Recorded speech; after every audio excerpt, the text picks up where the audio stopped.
karaniwang hindi na ina-advise ang pagbiyahe sa eroplano ng mga buntis na katulad ko. Pero kahit pinagbawalan ako ng aking doktor na bumiyahe by air, pumasyal pa rin ako by land.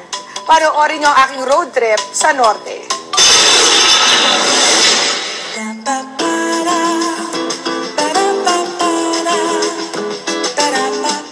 Sinimulan namin ang adventure namin sa North Luzon Expressway.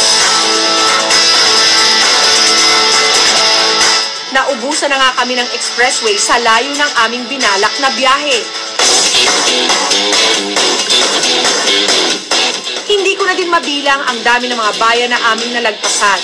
Pero hindi ka naman mauubusan ng magagandang tanawin na kamamanghaan mula mismo sa iyong sasakyan.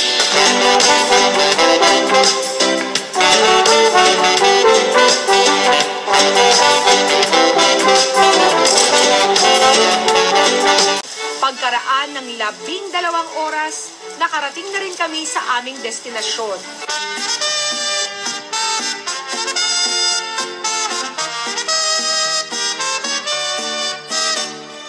Ang Fort Ilocandia sa Calabiab, Ilocos Norte.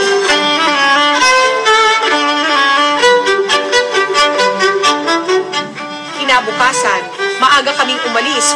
Nadaanan din namin ang makasaysayang Cape Bohiador Lighthouse at sa aming pagliko sa isang eskinita, unti-unti na nagpakita sa amin ang mga higanteng windmills ng Bangi.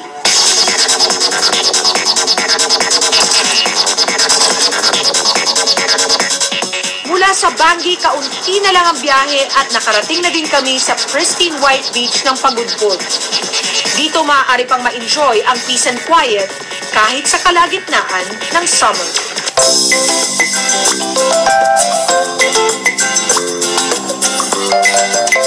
Pagkatapos ng 4 na araw sa Ilocos, we're going to Baguio! Tinapos namin ang aming biyahe sa malamig na summer capital ng Baguio.